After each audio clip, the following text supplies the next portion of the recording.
वित्त मंत्री निर्मला सीतारमण ने सोमवार को लोकसभा में आज बजट को पेश किया। यह बजट डिजिटल तरीके से पेश किया गया। प्रदेश के मुख्यमंत्री जयराम ठाकुर ने इस बजट को कोविड के मद्देनजर बेहतरीन बताया है, जिसमें सभी वर्गों का विशेष ध्यान रखा जाएगा। बजट में इंफ्रास्ट्रक्चर पर फोकस किया गया है। उन्होंने बताया कि कृषि के क्षेत्र को मजबूत करने के लिए सेस की भूमिका महत्वपूर्ण होगी और बजट में कृषि के क्षेत्र पर विशेष ध्यान दिया गया है। वित्त मंत्री निर्मला सीतारमण ने सोमवार को लोकसभा में आम बजट को पेश किया। ये बजट डिजिटल तरीके से पेश किया गया। प्रदेश के मुख्यमंत्री जयराम ठाकुर ने इस बजट को कोविड के मद्देनजर बेहतरीन बताया है, जिसमें सभी वर्गों का विशेष ध्यान रखा जाएगा। हिमाचल के मुख्यमंत्री जयराम ठाकुर ने कहा कि कोविड के संकट के बावजूद बेहतरीन बजट पेश किया गया है। आज की विषम परिस्थितियों में पेश किए गए इस बजट में हर क्षेत्र के विकास का ठोस आधार है। बजट से सेंसेक्स 2000 की उछाल आई है, जिससे देश के विकास की उम्मीद मजबूत हुई है। IMF में GDP के ग्रोथ 11.5 की उम्मीद है। स्वास्थ्य, इंफ्रास्ट्रक्चर, मानव पूंजी में नवजीवन का संचार, न्यूनतम सरकार, अधिकतम शासन जैसे 6 स्तंभ पर आधारित है। स्वास्थ्य के लिए 2032 करोड़ का प्रावधान किया गया है, जिसमें 137% वृद्धि हुई है। कोविड वैक्सीनेशन के लिए 35,000 करोड़ का प्रावधान किया गया है। इसके अलावा बजट में इंफ्रास्ट्रक्चर पर फोकस किया गया है। उन्होंने बताया कि कृषि के क्षेत्र को मजबूत करने के लिए सेस की भूमिका महत्वपूर्ण होगी और बजट में कृषि के क्षेत्र पर विशेष ध्यान दिया गया है, जिससे 2022 तक किसानों की आय दोगुनी की जा सके। ये बजट पिछले बजट से अधिक है। 75 साल से अधिक आयु के लोगों को रिटर्न्स भरने की जरूरत नहीं होगी। पुराने वाहनों के लिए नई पॉलिसी लाई जाएगी। 100 नए सैनिक स्कूल खोले जाएंगे। जल जीवन मिशन में शहरी क्षेत्र को शामिल किया जाएगा। बता दें कि केंद्रीय बजट में इस बार कोई बड़ी राहत नहीं है, इसलिए हिमाचल प्रदेश को भी इस बजट में कुछ खास नहीं मिला है, न ही बजट से कोई बड़ी उम्मीद है। हिमाचल प्रदेश के मुख्यमंत्री जयराम ठाकुर ने कहा कि बजट में जो अन्य राज्यों को मिलेगा वो हिमाचल के हिस्से में भी आएगा। हिमाचल में पर्यटन सबसे बड़ा आय का साधन है। भले ही बजट में पर्यटन का खास जिक्र नहीं है, बावजूद इसके हिमाचल में पर्यटक बढ़ रहे हैं, इसलिए अपने स्तर पर पर्यटन को बढ़ावा दिया जाएगा। केंद्रीय योजनाओं का हिमाचल को भी लाभ मिलेगा। वित्त मंत्री हमारे लिए सीतारमण ने सोमवार को आज के इस दौर में जो उपलब्ध है बजट में जो है, डिजिटल तरीके पहले उसको हम अध्ययन करेंगे, उससे हमको काफी मदद मिलेगी। लेकिन उसके बावजूद आने वाले समय में हम अपनी बात को जो जहां केंद्र के समक्ष रखने के लिए स्वतंत्र है वो रखते भी हैं और रखेंगे भी। अगर जो जरूरतें होंगी उन सारी चीजों को लेकर के अपना पक्ष रखेंगे, निश्चित रूप से रखेंगे। बजट है ये यूनियन बजट से देखिए स्टेट स्पेसिफिक होकर के किसी सेक्टर के लिए कोई जिक्र होना ये कई बार संभव होता भी नहीं है। लेकिन हम हिमाचल प्रदेश में टूरिज्म के सेक्टर में आप देखेंगे इस बार हम बहुत बेहतर करेंगे। बहुत बड़ी उम्मीद है हमको इस बार, क्योंकि इसलिए उम्मीद है क्योंकि अभी हम देख रहे हैं कि बड़ी संख्या में टूरिस्ट वहाँ हिमाचल आ रहा है और बहुत बड़ी उम्मीद हम कह सकते हैं कि इस बार टूरिज्म के सेक्टर में होगी। थोड़ा बहुत ये कमी होगी तो उस कमी को पूरा करने के लिए हम अपने स्तर पर क्या कर सकते हैं, उन सारी चीजों को लेकर सोचेंगे, क्योंकि ये संकट इतना बड़ा था।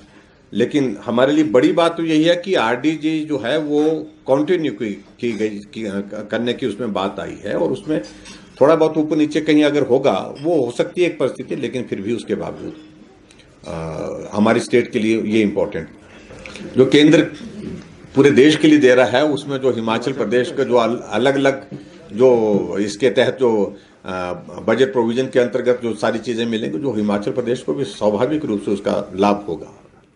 केंद्र सरकार द्वारा पेश किए गए बजट को विपक्ष ने पूरी तरीके से नकार दिया है। हिमाचल के 2 कदावर नेता होने के बावजूद झुंझुनू हिमाचल के हिस्से आया है। कांग्रेस प्रदेश अध्यक्ष ने इस आंकड़े का मायाजाल बताया। केंद्र सरकार द्वारा पेश किए गए बजट को विपक्ष ने पूरी तरह नकार दिया है। हिमाचल के 2 कदावर नेता होने के बावजूद झुंझुनू हिमाचल के हिस्से आया है। कांग्रेस प्रदेश अध्यक्ष ने इसे आंकड़ों का मायाजाल बताया है। कांग्रेस अध्यक्ष कुलदीप सिंह राठौर ने कहा कि ये बजट उन राज्यों को देखकर बनाया गया है जहां इस साल चुनाव होने वाले हैं, जिससे उन्हें चुनाव में इसका कोई राजनीतिक लाभ मिल सके। राठौर ने कहा है कि जबकि भाजपा के राष्ट्रीय अध्यक्ष प्रदेश से हैं और केंद्रीय राज्य वित्त मंत्री भी प्रदेश से संबंध रखते हैं, ऐसे में प्रदेश के लिए किसी भी नई योजना को न देना बहुत ही दुर्भाग्यपूर्ण है। उन्होंने कहा कि पिछले बजट में प्रदेश में रेल और राष्ट्रीय राजमार्गों के विस्तार की जो बात कही गई थी, इस बार उनका इस बजट में लेश मात्र भी उल्लेख नहीं है। राठौर ने कहा कि प्रदेश दिनों दिन कर्जों के बोझ तले दबता जा रहा है। कोरोना की वजह से प्रदेश में पर्यटन के साथ साथ सूक्ष्म लघु उद्योग पर व्यापक विपरीत असर पड़ा है। सरकार ने इनके विकास के लिए भी कोई प्रोत्साहन नहीं दिया है। प्रदेश सरकार केंद्र से कोई भी आर्थिक मदद नहीं ले पाई है। उन्होंने कहा कि उन्हें उम्मीद थी कि इस बार केंद्र प्रदेश को कोई बड़ी राहत देते हुए प्रदेश के किसानों, बागवानों को प्रोत्साहित करेगी, पर ऐसा कुछ नहीं हुआ। रेल बजट ने भी प्रदेश को भारी निराश किया है। देखिए, इस बजट से हमें बहुत निराशा हुई, वो इसलिए भी क्योंकि हिमाचल से अनुराग ठाकुर जी वित्त राज्य मंत्री हैं और भारतीय जनता पार्टी के जो राष्ट्रीय अध्यक्ष हैं वो भी हिमाचल के रहने वाले, और इस कोरोना के समय तो हिमाचल की जो पूरी आर्थिकी है वो बर्बाद होकर रहेगी। चाहे हमारा टूरिज़्म सेक्टर हो, हमारा जो लघु सूक्ष्म उद्योग हो, सब कुछ तबाह हो गया। हमारा हॉर्टिकल्चर है, हमारा एग्रीकल्चर है, और लगातार हिमाचल कर्ज के गर्त पे जो है गिरता जा रहा है। हमें उम्मीद थी कि शायद हिमाचल के लिए कोई विशेष राहत इस बजट में होगी, ऐसा कुछ हुआ नहीं। इस बजट की मैं बात बताना चाहता हूँ कि इसमें जिन राज्यों में चुनाव हो रहे हैं वहाँ की जनता को खुश करने का प्रयास हुआ। इससे तो ऐसा लगता है कि देश के जो हमारे हुक्मरान हैं उन्हें जनहित से ज़्यादा अपना हित और पार्टी का हित जो है उनके लिए सर्वोपरि। और हालांकि पिछले बजट में जो रेल विस्तार की बात थी और हाईवेज की बात थी, उसका लेश मात्र भी कहीं जिक्र नहीं हुआ। तो कुल मिलाकर ये बजट हिमाचल की लिहाज से तो ठीक नहीं रहा। अगर मैं राष्ट्र के परिप्रेक्ष्य में कहूँ तो इस बजट में कुछ ऐसा नहीं है जिससे हम अपने आप को जो है गौरवान्वित या खुश महसूस कर सकें। पूरा आंकड़ों का माया जाल है। आप देखेंगे कि इस बजट के बाद आम जनता को कोई राहत नहीं मिलेगी। जो इन्फ्लेशन है, महंगाई है, वो बढ़ेगी, बेरोजगारी जो है और ज़्यादा बढ़ने वाली।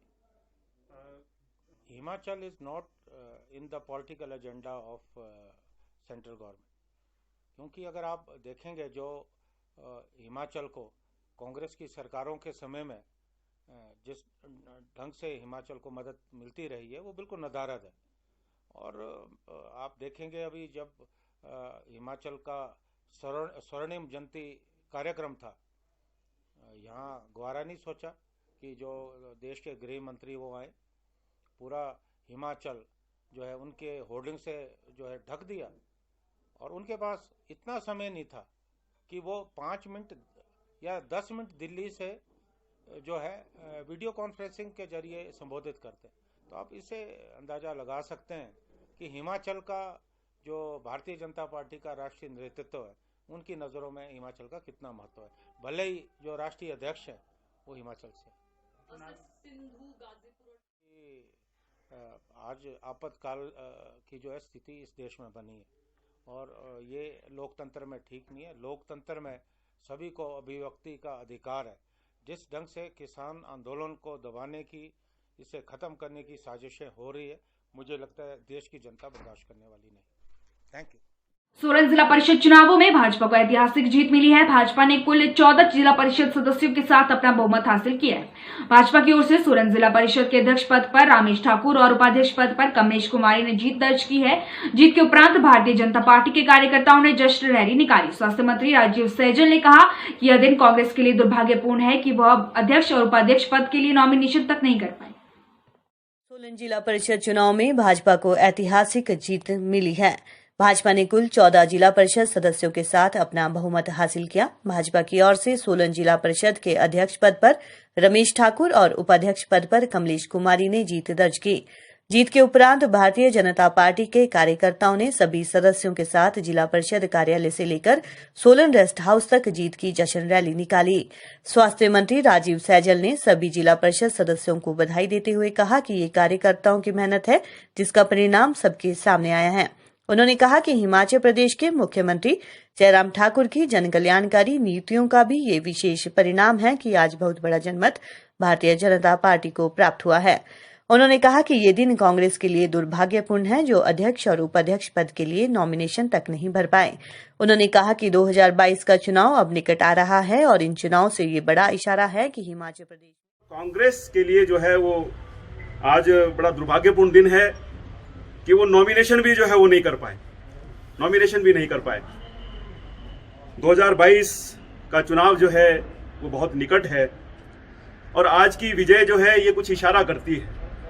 ये इशारा करती है कि ठाकुर जयराम जी के नेतृत्व में पुनः एक बार फिर इस प्रदेश में भारतीय जनता पार्टी की सरकार बनेगी। मैं अपने नेतृत्व का धन्यवाद करता हूं, सामान्य मुख्यमंत्री जी का धन्यवाद करता हूं। उनकी जो सिलेक्शन है वो बहुत अच्छी है अध्यक्ष और उपाध्यक्ष पद पर। साथ ही साथ यहाँ उपस्थित सामान्य मुख्यमंत्री जी के सलाहकार हमारे साथ जम्वाल जी, श्री त्रिलोक जम्वाल जी, वो भी उपस्थित हैं। उनका बहुत बड़ा योगदान जो है इस सारी योजना में रहा है, वो भी हमारे साथ यहाँ उपस्थित हैं। हमारे जिला के अध्यक्ष आशुतोष वैद्य जी हमारे साथ उपस्थित हैं। साथ ही साथ दून निर्वाचन क्षेत्र के हमारे लोकप्रिय विधायक श्री परमजीत सिंह जी पम्मी, वो भी हमारे साथ यहाँ उपस्थित हैं। जब ये चुनाव का समय आता है, जिला परिषद के जब चुनाव हो जाते हैं और जब अध्यक्ष और उपाध्यक्ष पर चयन की प्रक्रिया जब आरंभ होती है तो ये समय जो है वो बहुत कठिन होता है और ये पार्टी के लिए मैं समझता हूँ बहुत चुनौती का भी समय होता है। लेकिन भारतीय जनता पार्टी का संगठन जो है वो एकजुट है, मजबूत है और उसी एकजुटता और मजबूती का परिणाम है कि हम इस जिला परिषद पर काबिज हो गए हैं, जो कि पिछली बार जो है पिछली जिला परिषद पर हम काबिज नहीं हो पाए थे, कांग्रेस के अध्यक्ष और उपाध्यक्ष बन गए थे। लेकिन इस बार जो है हमने ये दोनों पद जो है उनसे छीन लिए हैं। साथ ही साथ जितने भी हमारे जिला परिषद के सदस्य यहाँ पर मौजूद हैं उसमें विशेष मैं ठाकुर अमर सिंह जी का भी उल्लेख करना चाहूँगा। बहुत वरिष्ठ हमारे पार्टी के नेता हैं, उनका पूर्ण सहयोग जो है वो पार्टी को मिला है। साथ ही साथ आप देख रहे होंगे कि मातृशक्ति जो है, माताओं बहनों का जो प्रतिनिधित्व है वो इस बार की जिला परिषद में जो है वो ज़्यादा है और उसी का सम्मान करते हुए उपाध्यक्ष पद पर कमलेश जी आई हैं, तो इसको मैं मातृशक्ति के सम्मान के रूप में भी मैं देखता हूँ। साथ ही साथ यहाँ जो जितने जिला परिषद के सदस्य यहाँ मौजूद हैं उनके परिवार के जन भी पिछले 7-8 दिन से हमारे साथ बने हुए थे। उनके लिए भी बड़ा एक टफ समय मैं कह सकता हूँ, बड़ा एक चिंता का समय भी था और कठिन समय भी था, परिवार से दूर रहना। और उनका भी मैं संपूर्ण उनके परिवारों का भी मैं बहुत धन्यवाद करता हूँ। उनके परिवार आज यहाँ उपस्थित हैं और प्रेस के सभी बंधुओं का आज आप इस इवेंट में और इस अभूतपूर्व विजय पर हम सबके साथ यहाँ पर आप इसके गवाह भी बने हैं और आपके माध्यम से आज हमारी बात जो है वो संपूर्ण प्रदेश के जन जन तक जाएगी और आप भी आज इस हमारे कार्यक्रम में सहभागी हैं। इसके लिए मैं संपूर्ण हमारे जो डिजिटल मीडिया के कर्मी, हमारी बहनें और हमारे भाई यहाँ मौजूद हैं और प्रिंट मीडिया के लोग जो यहाँ मौजूद हैं, उनका मैं दिल की गहराई से बहुत बहुत धन्यवाद करना चाहता हूँ। आप सबका बहुत बहुत धन्यवाद। नवनिर्वाचित अध्यक्ष और उपाध्यक्ष को बहुत बहुत बधाई। सभी सदस्यों को, हमारे 14 सदस्य जो हैं आज यहाँ मौजूद हैं, उनको भी मेरी ओर से बहुत बहुत बधाई। पार्टी के संपूर्ण नेतृत्व को बहुत बहुत बधाई। जय हिंद। कालका शिमला ट्रैक पर रेल यात्रियों की सुविधा के लिए कोरोना काल से बंद पड़ी 2 स्पेशल ट्रेन फिर से शुरू कर दी गई है। अब इस ट्रैक पर 5 ट्रेनें दौड़ना शुरू हो गई हैं। कालका Shimla Shivalik express special train कालका से सुबह 5:45 पर प्रस्थान, सुबह 10:25 पर शिमला पहुंचेगी। वापसी शिमला से साय 5:55 पर प्रस्थान कर रात्रि 10:30 पर कालका पहुंचेगी। इससे सैलानियों को काफी लाभ होगा। कालका शिमला ट्रैक पर रेल यात्रियों की सुविधा के लिए कोरोना काल में बंद पड़ी 2 स्पेशल ट्रेन फिर से शुरू कर दी है। अब इस ट्रैक पर 5 ट्रेन दौड़ना शुरू हो गई है। ट्रेन नंबर 04527 कालका शिमला शिवालिक एक्सप्रेस स्पेशल कालका से सुबह 5:45 बजे प्रस्थान कर आज सुबह 10:25 बजे शिमला पहुंची। वापसी 04528 शिमला कालका शिवालिक एक्सप्रेस भी आज शिमला से साय 5:55 बजे प्रस्थान कर रात्रि 10:30 बजे कालका पहुंचेगी। मार्ग में ये विशेष ट्रेन बड़ोग स्टेशन पर ठहरेगी। शिमला रेलवे स्टेशन के अधीक्षक प्रिंस सेठी ने बताया कि ट्रेन नंबर 04529 कालका शिमला एक्सप्रेस स्पेशल कालका से सुबह 6:20 बजे प्रस्थान कर सुबह 11:35 बजे शिमला और वापसी में ट्रेन नंबर 04530 शिमला कालका एक्सप्रेस शिमला से सायं 6:35 बजे प्रस्थान कर उसी दिन रात्रि 11:35 बजे कालका पहुंचेगी। मार्ग में ये विशेष ट्रेन धर्मपुर, कुमारहट्टी, बड़ोग, सोलन, सलूगड़ा, कंडाघाट, कनो और कैथली घाट 04530 का एक तरफा ठहराव शोगी, तारादेवी, जतोग तथा समरहिल स्टेशनों पर दोनों दिशाओं में ठहरेगी। अब सिर्फ पैसेंजर ट्रेन इस ट्रैक पर चलना बाकी है। स्पेशल ट्रेन ही अभी चलाई गई है क्योंकि अभी सिर्फ बुकिंग पर ही सीट मिल रही है।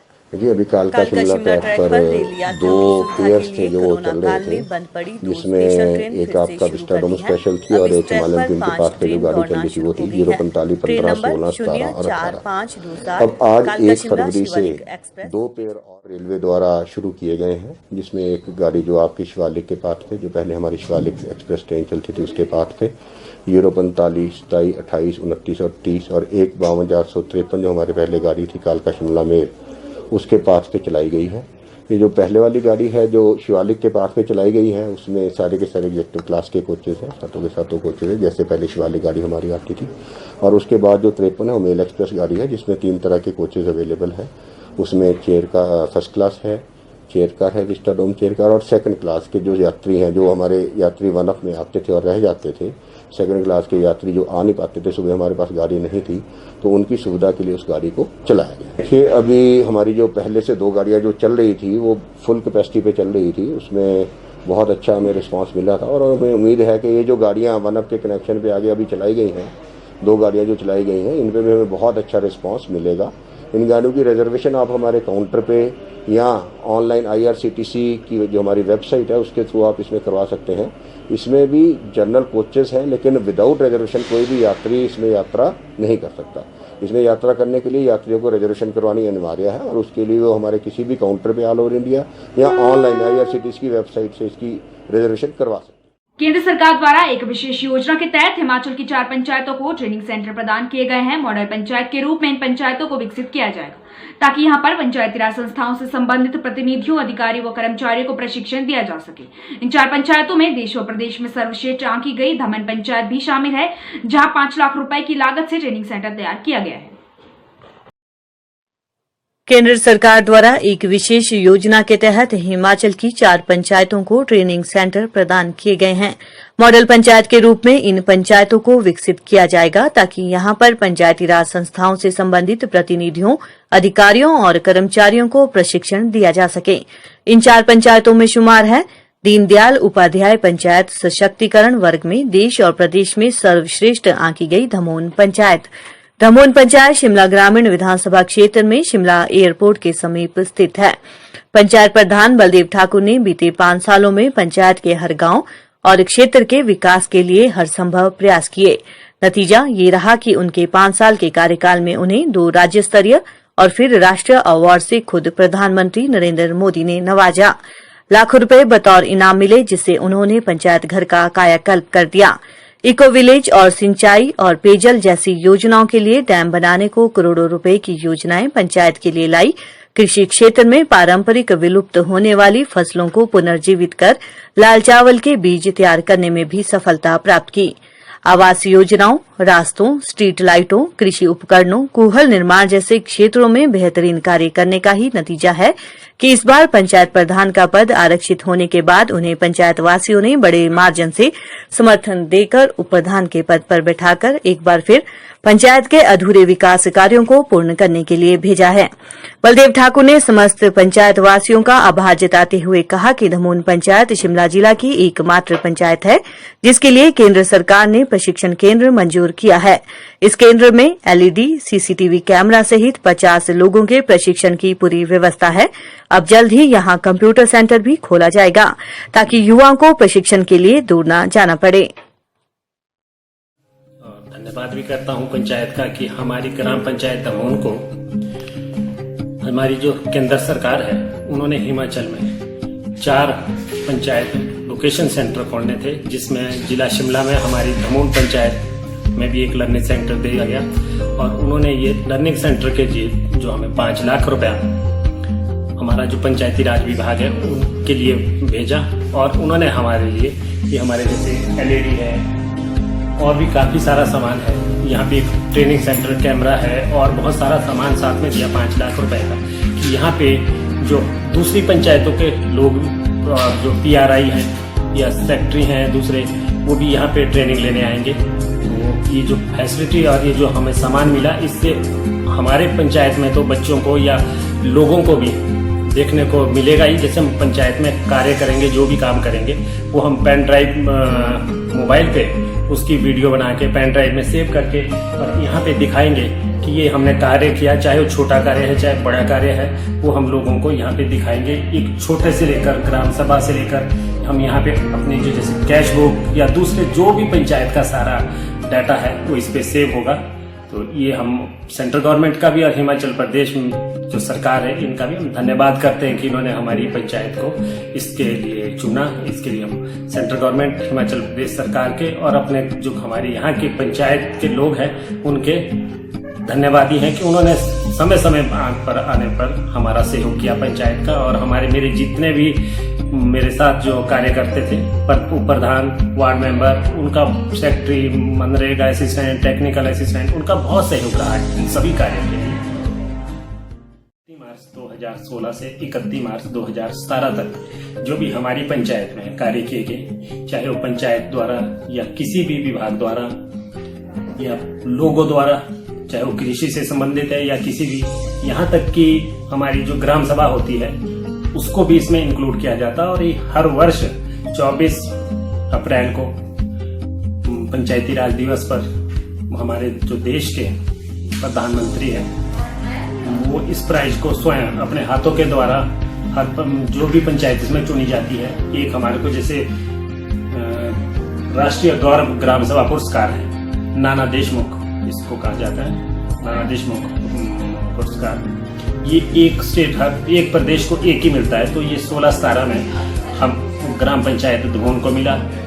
जितनी भी हिमाचल प्रदेश में पंचायतें थी उन 3226 पंचायतों में से हमारी ग्राम पंचायत धभोन को ही प्राइज मिला। और ये हमारा सौभाग्य है ग्राम पंचायत धभोन का कि हम लोगों के भागीदारी से और हमारे जितने पंचायत में कार्य करने वाले कर्मचारी हैं उनकी बदौलत ग्राम पंचायत धभोन को ये प्राइज मिला। और इस प्राइज के साथ धनराशि भी मिलती है और 10 लाख रुपए, प्राइज तो मिलता ही है पर 10 लाख रुपए की राशि भी मिलती है। उसी वर्ष हमें जो प्रदेश को 3 प्राइज और मिलते हैं, वो वाले हैं दीनदयाल उपाध्याय पंचायत सशक्तिकरण पुरस्कार। तो इसके साथ ही प्राइज भी मिलता है और 8 लाख रुपया ये भी हमें मिला। तो 16-17 में हमें प्राइज भी मिला और 18 लाख रुपया भी मिला।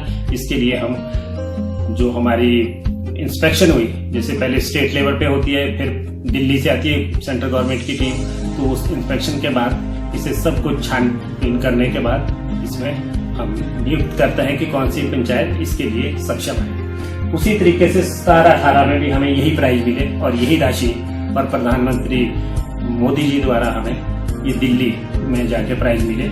और एक जो आप बीच में देख रहे हैं, ये हमारी पंचायत में